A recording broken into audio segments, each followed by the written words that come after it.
우리 옆에 계신 분들과 이렇게 인사합시다.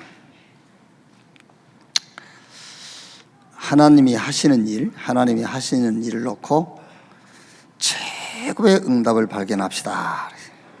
하나님이 하시는 일을 놓고 최고의 응답을 발견합시다. 마태복음 9장입니다.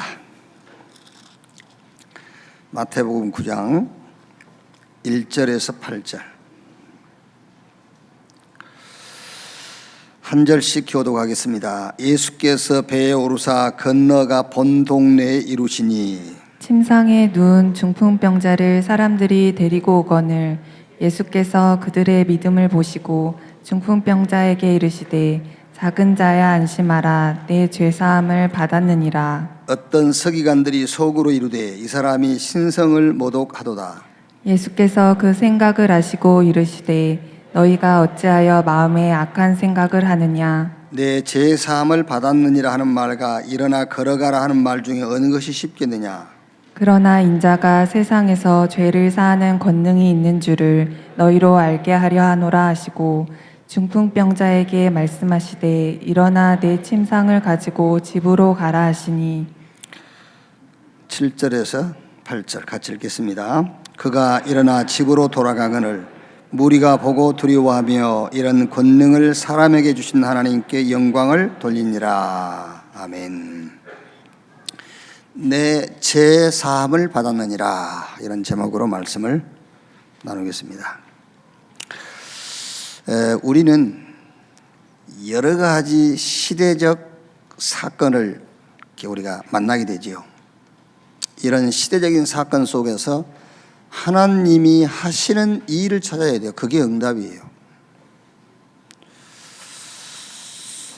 지금 코로나19 이게 발원지가 중국이다. 이거를 누가 우리나라에 이제 이 바이러스를 이제 감염시켰다. 오만 소리 다 하지 않습니까? 마스크를 왜 빨리 안 만들었냐. 그런 항의도 하고 그럽니다. 그런 누구나 할 수 있는 얘기고, 할 수 있는 얘기지만은 우리는 최종적으로 하나님이 하시는 일이에요. 그렇죠. 최종적으로는 하나님이 결정하신 거잖아요. 그러면은 이걸 놓고 우리가 받을 응답이 뭘까?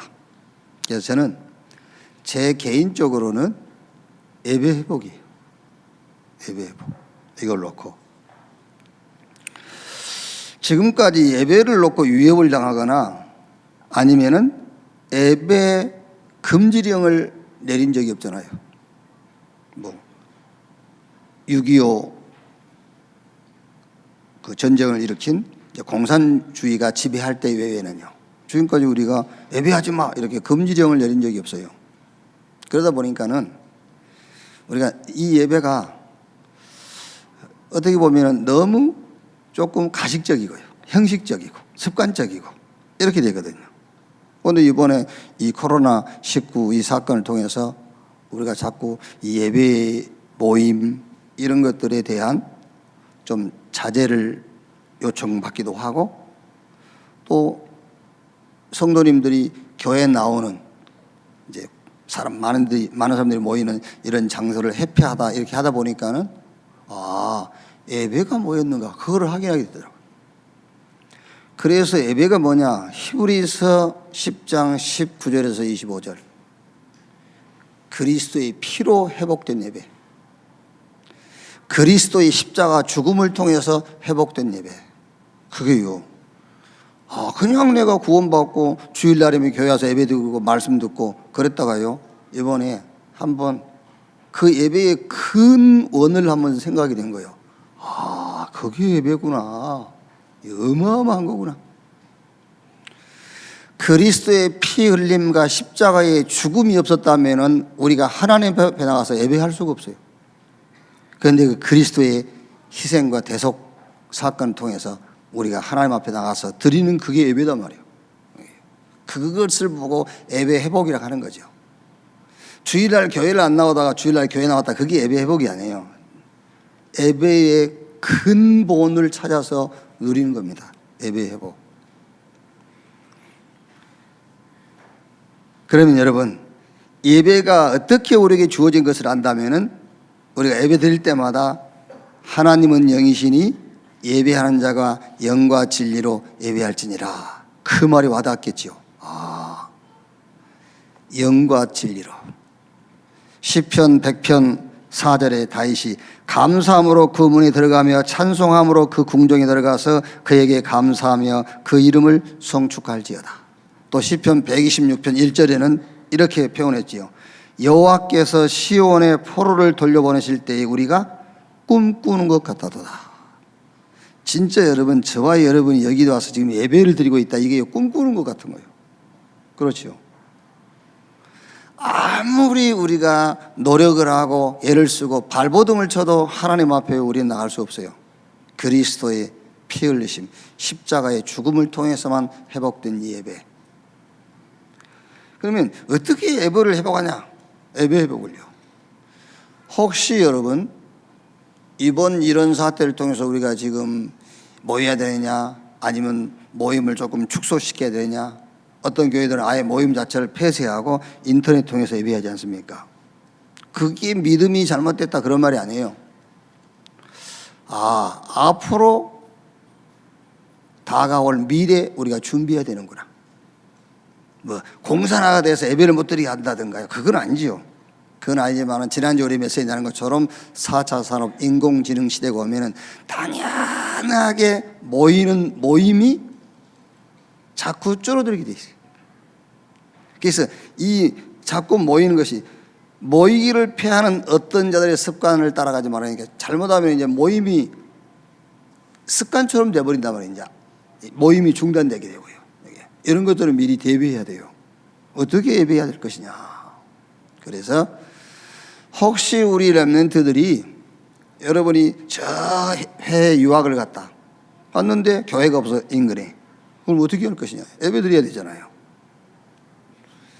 아니면 여러분들이 도저히 이렇게 공식 예배, 대중들이 모이는 예배에 참석할 수 없는 그런 상황이 왔다. 그럼 예배를 안 할 겁니까? 예배해야지. 어떻게 예배할 것이냐. 어디 있든지 어떤 상황이든지 복음을 누리는 것이 예배다. 복음 누려라. 그럼 오늘 여러분들이 복음이 뭐지 생각해 보셨겠지요. 자꾸 목사님이 복음 누리는데 복음이 뭐지? 저는 솔직하게 목사 돼가지고 복음이 뭔 줄로 알았느냐면은 절대 부정적인 얘기 안 하고 막 할 수 있다, 하면 된다, 해보자, 이렇게 막 긍정적인 고백을 하고, 그게 복음인 줄 알았다니까요. 그거는 신념입니다, 여러분. 복음이 아니고.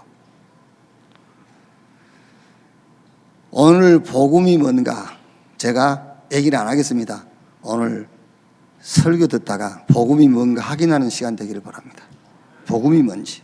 오늘 제가 얘기할 거니까, 설교 중에 얘기할 거니까는요, 그럼 미리 얘기해 주시지 그렇습니까? 그냥 여러분들이 확인을 해요. 오늘 복음 얘기할 거니까 확인하시고. 그럼 복음을 누린다는 것이 뭐냐? 간단해요. 자꾸 내 수준, 내 기준, 내 표준, 여기다가 하나님의 기준, 하나님의 수준, 하나님의 표준을 갖다 집어넣는 겁니다. 그게 누림이에요. 내가 주인되어 있던 자리에서 하나님을 주인으로 모시는, 그게 누림이라니까요.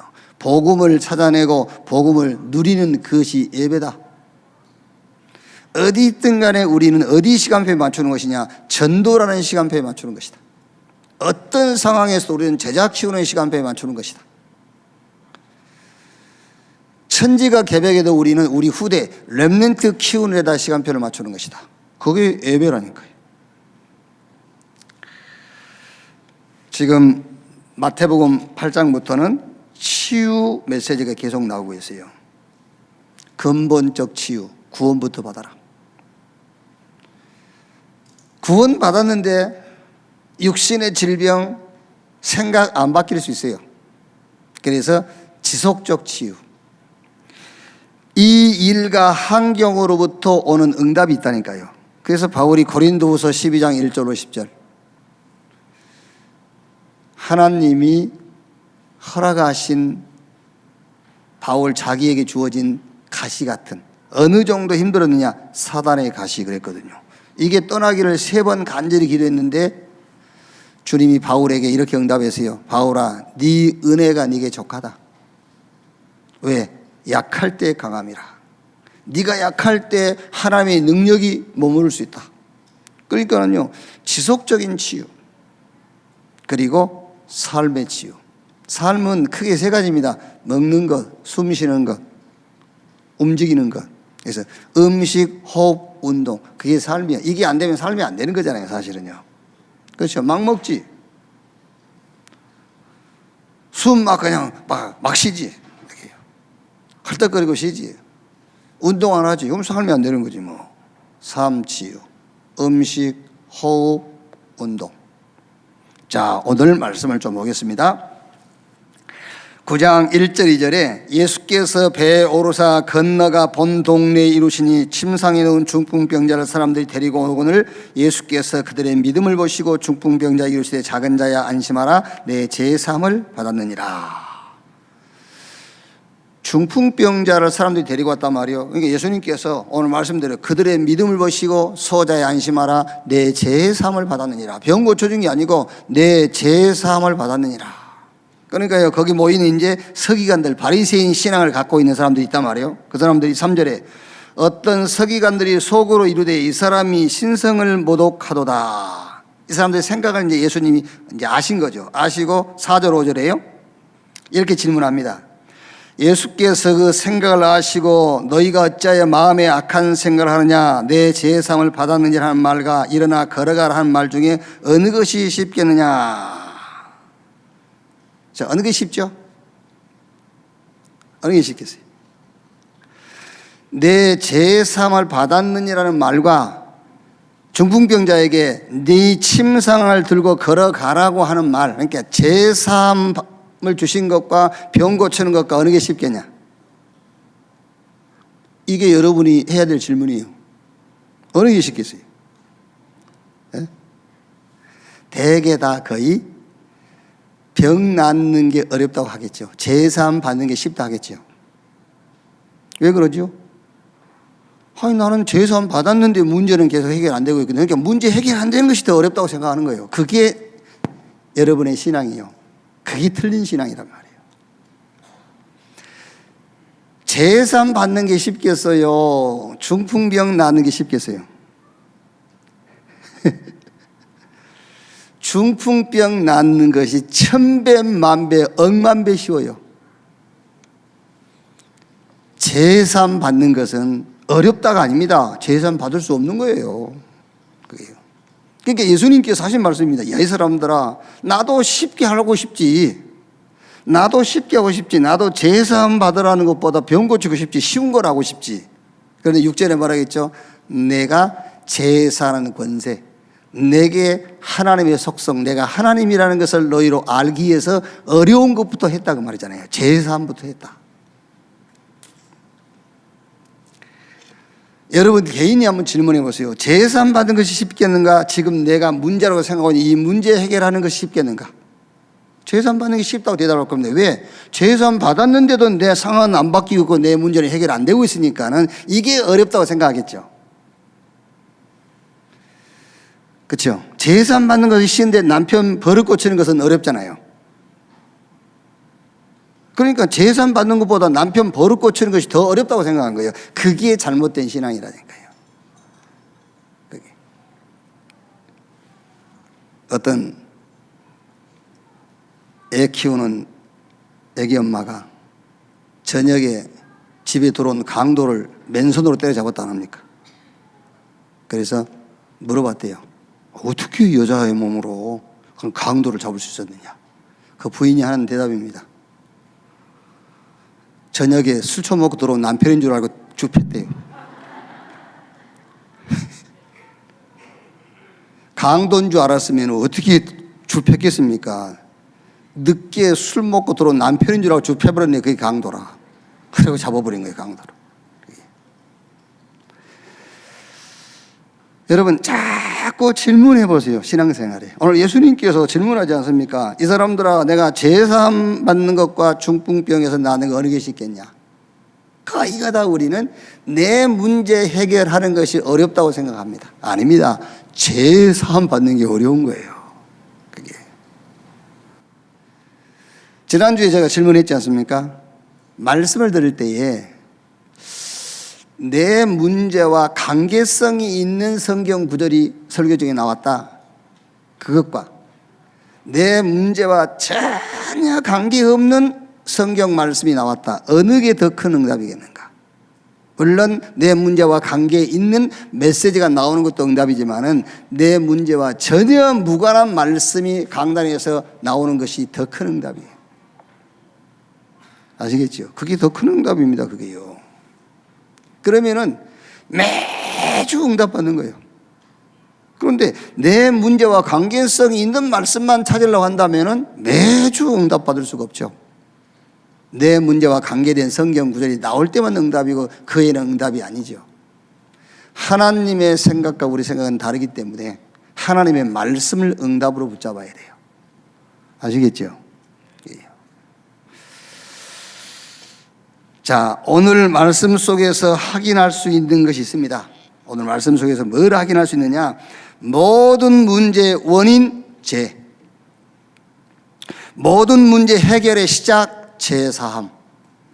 자, 오늘 여러분 마태복음 8장부터 문둥병, 백부장 하인의 중풍병, 베드로의 장모의 열병, 거라사 지방에 귀신 들린 두 사람을 치유하고요.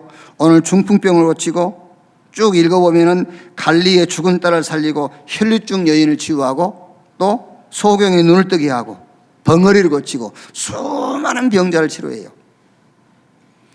이 모든 질병과 모든 문제 해결의 시작이 뭐냐? 그 시작이 제사함이에요.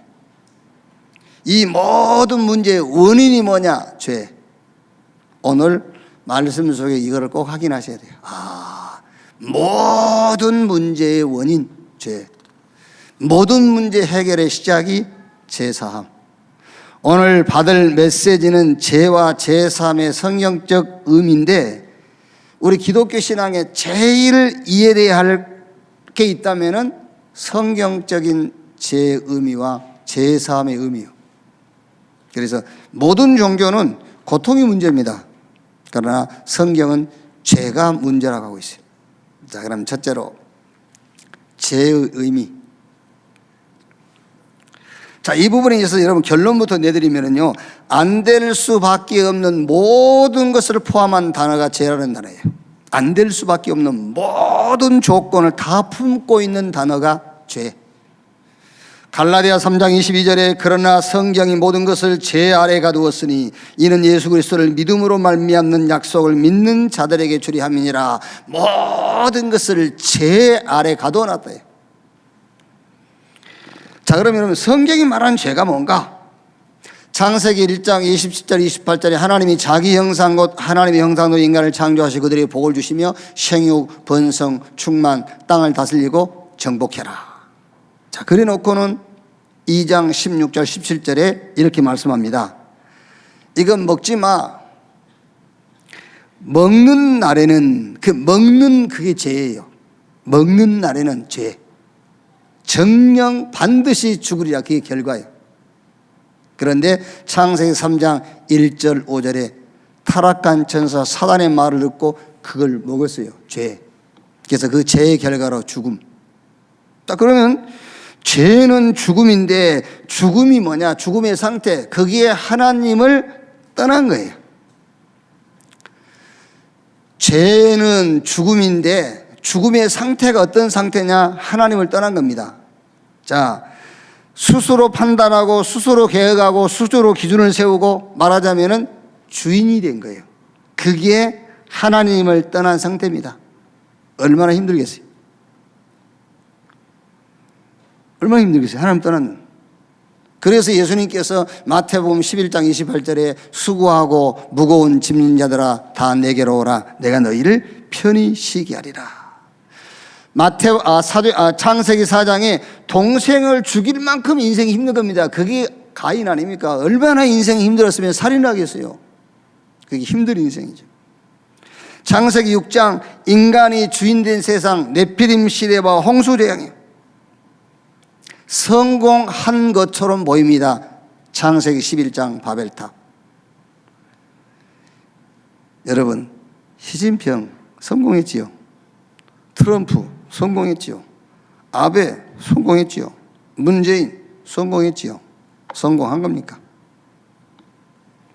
얼마나 힘들겠어요, 그 인생이. 바벨탑, 그게요. 그래서 여러분, 오늘 그냥 기독교 신앙에 제일 오해하고 있는 게 죄요. 그래서 제일 빨리 성경적으로 이해해야 될 게 죄입니다. 죄가 뭐냐? 원래 죄는 먹지 마. 그래서 먹는 게 죄요. 그 죄의 결과로 반드시 죽으리라. 죄는 죽음인데 죽음의 상태가 뭐냐? 하나님을 떠나 있는 상태예요. 그 하나님을 떠났다는 말이 뭐예요? 스스로 판단, 스스로 결정, 스스로 계획. 내가 주인된 그게 죄예요. 뭘 도둑질했다, 훔쳤다. 그것도 범법행위인데 성경이 말하는 진짜 죄는 내 스스로 계획하고 스스로 기준을 삼고 내 스스로 계획을 세우고 스스로 판단하고 내가 주인된 거란 말이야. 그게 죄예요. 내가 주인된 것이 죄다. 자,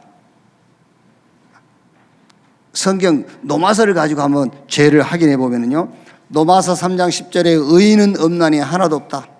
3장 23절에 모든 사람이 죄를 범하였으며 하나님의 영광이 이루지 못하더니, 노마서 6장 23절에 죄의 싹은 사망이다.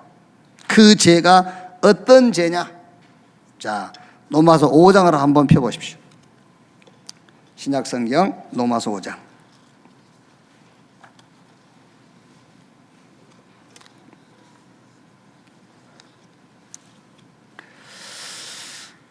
노마서 5장 12절에요. 이제 바울이 모든 사람이 죄를 범했고 의인은 하나도 없고 그 죄의 삭은 사망인데 그 죄가 어떤 죄냐? 노마서 5장 12절에 그러므로 한 사람으로 말미암아 죄가 세상에 들어오고 죄로 말미암아 사망이 들어왔나니 이와 같이 모든 사람이 죄를 지었으므로 사망이 모든 사람에게 이르렀느니라. 한 사람 아담을 말하죠. 그 아담이란 말은 창세기 3장 사건을 얘기한단 말이에요. 그러면서 5장 13절에 죄가 율법 있기 전에도 세상에 있었으나 율법이 없었을 때는 죄를 죄로 여기지 아니하였느니라. 죄가 율법이 있기 전에 있었다. 사단이 창세기 3장 사건 전에 있었다 그 말이에요. 그러니까 사단이 첫사람 아담과 하와를 범죄하도록 유인한 거잖아요. 있었어요. 그런데 5장 14절에요. 그러나 아담으로부터 모세까지 아담의 범죄와 같은 죄를 짓지 아니한 자들까지도 사망의 왕노릇하였나니 아담은 오실자의 모형이라. 근데 아담은 오실자의 모형 그리스도인데 달라요. 뭐가 다르죠? 은사가 달라. 그래서 5장 15절에 그러나 이 은사는 그 범죄와 같지 아니하니 곧 한 사람의 범죄를 인하여 많은 사람이 죽었은즉 더욱 하나님의 은혜와 또한 한 사람 예수 그리스도의 은혜로 말미암은 선물은 많은 사람에게 넘쳤느니라. 아담 한 사람으로 많은 사람들이 죄인이 되고 사망이 왕노릇한 것처럼 그 말이에요. 그러니까 아담은 오실 그리스도의 모형인데 은사가 다르단 말이에요. 아담은 멸망받을 자의 모형이고 그리스도는 구원 얻는 것의 모형이란 말이에요. 한 사람으로 모든 사람이 죄인 된 것처럼 한 사람 그리스도로 말미암아 모든 사람이 의롭게 된다. 자, 한마디로 여러분, 죄가 뭐냐? 성경적 죄의 의미, 주인이 바뀐 거예요. 내가 주인 된 거, 그게 죄예요. 근데 내가 내 주인도 아니지 사단이 내 주인 된 거죠. 사단에게 소속이 되고 사단에게 종이 되고 사단이 주인 된 상태, 이것이 성경이 말하는 죄다. 자, 두 번째로 죄 사함의 의미가 뭐냐? 자, 죄는 안 될 수밖에 없는 모든 조건을 다 품고 있는 것이 죄라면 죄 사함은 될 수밖에 없는 모든 것을 품고 있는 조건이 죄 사함이에요. 오늘 소자야 내 제3을 받았느니라. 여러분, 죄가 먼저 알고 제3이 이해되었다. 사단이 무릎 꿇는 것은 당연한 거예요. 그렇죠? 오늘 여러분이 개인 신앙적으로 정리를 하라니까요. 죄 자꾸 뭐 이렇게 훔쳤네, 뭐 했네, 뭐 실수했네. 그것도 범법 행위지만 성경이 말한 죄가 그거 아니라니까. 내가 주인 된 것이 죄라니까. 내가 주인 된 것이. 그럼 제3이 뭐냐? 주인이 하나님이 된 것이 제3이에요. 주인이 바뀐 거예요. 죄가 뭔지 알고 제3의 의미를 알고 제3을 여러분이 고백한다면 사단이 무릎을 꿇는 것은 당연한 것이고, 여러분 뇌가 살아나 버려. 막 신경이 살아나요. 신경, 셰포, 피부가 살아나요. 그래서 병도 낫게 되는 것이고요. 에스겔서 37장 1절 10절에 저 에스겔 골짜기에 마른 뼈들에게 하나님의 말씀이 임하니까요, 살이 입히고 가죽이 씌어지고 생기가 들어가고 힘줄이 살아나고 큰 군대가 된 것처럼요. 죄 뭔지 알고 제3의 의미를 진짜 알고 제3 받은 신앙을 고백한다면 사단은 바로 여러분 발 아래 무릎 꿇게 돼 있어요. 고린도후서 5장 17절 그런즉 누구든지 그리스도 안에 있으면 새로운 피조물, 이전 것은 지나갔으니 보라 새 것이 되었도다. 제3이 뭐냐? 주인이 바뀐 것이다. 제 속에는 내가 주인이라는 의미가 들어있어요. 소자야 내 제3을 받았느니라. 안 될 수밖에 없는 너의 인생 이제 여기서 끝났다 그 말이에요. 여러분 오늘 지금 모든 문제 내놓고 고백하시고 선포하세요. 내 제3을 받았느니라.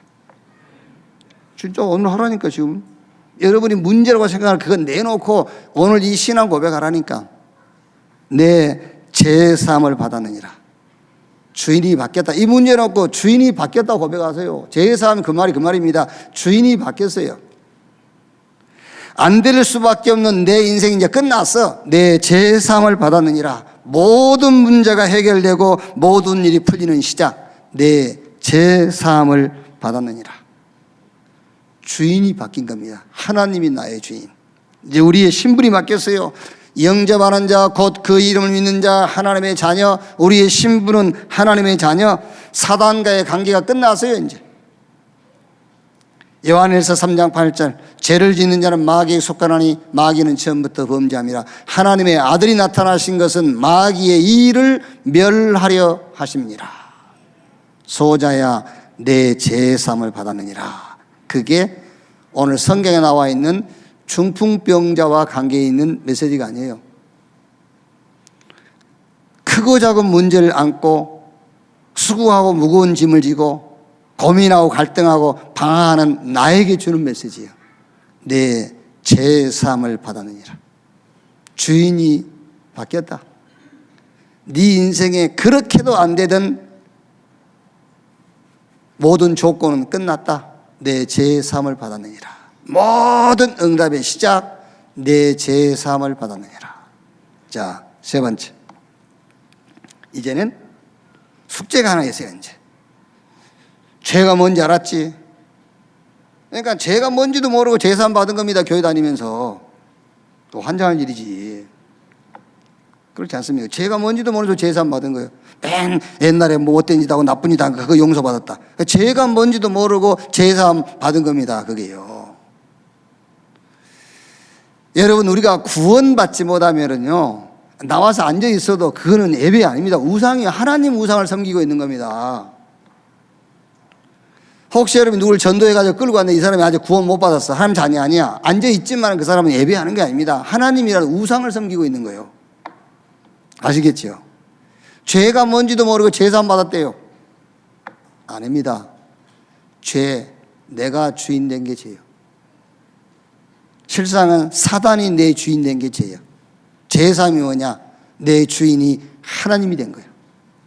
그래서 될 수밖에 없는 모든 조건이 내게 주어진 거예요. 안 될 수밖에 없는 조건이 이제 끝났어요.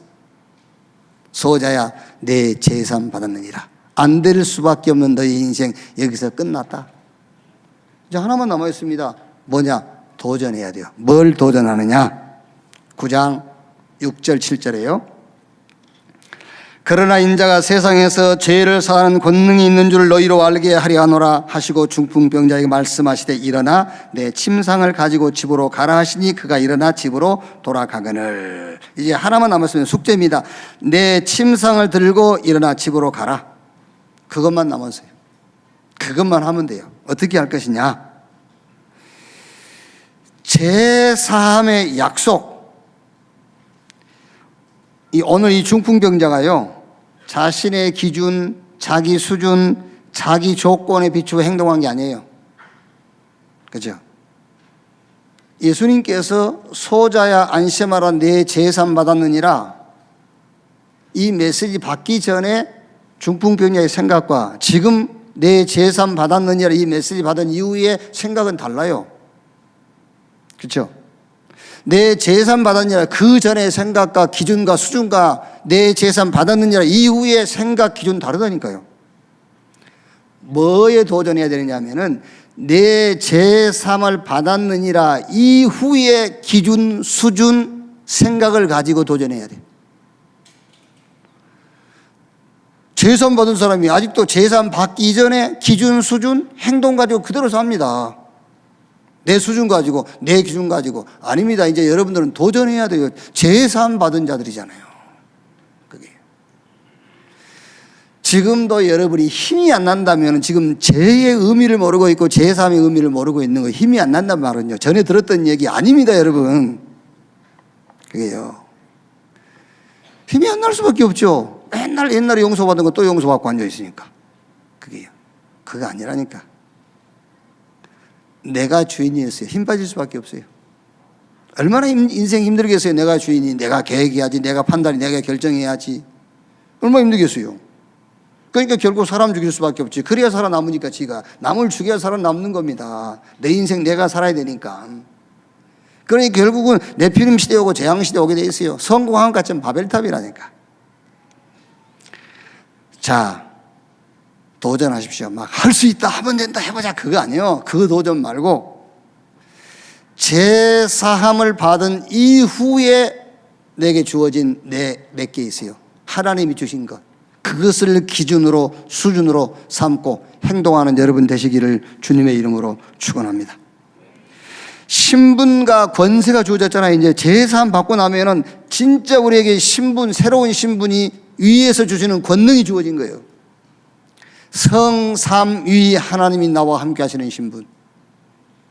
여러분은 빛입니다. 우리는 빛입니다.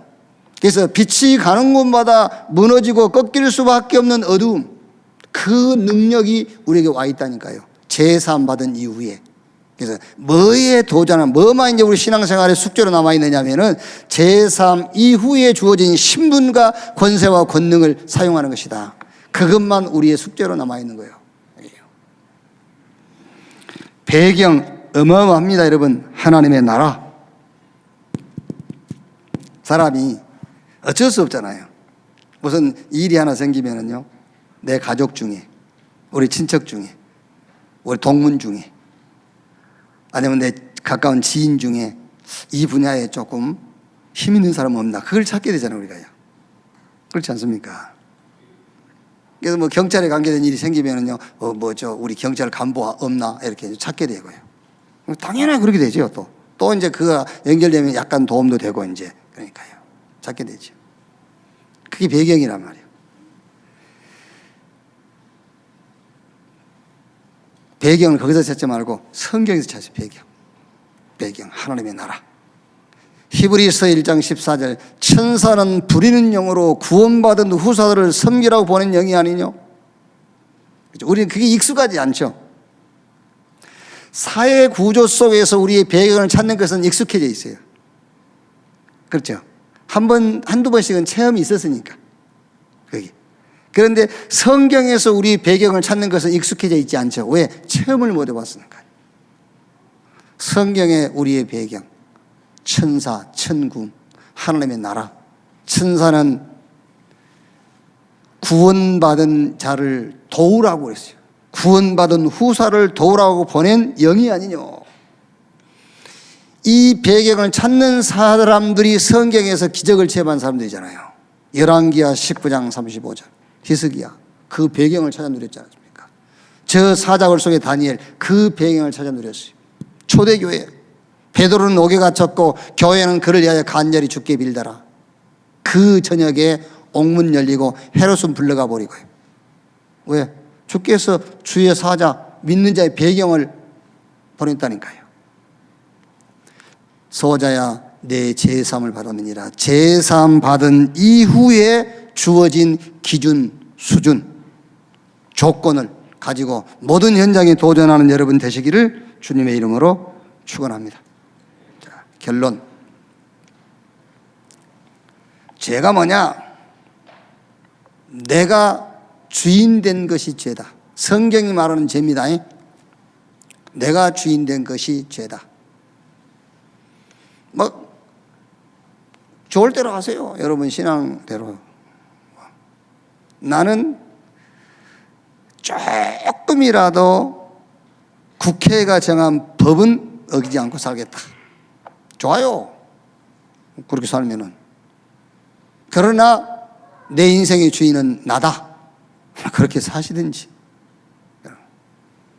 그러면 존경은 받겠죠, 사람에게.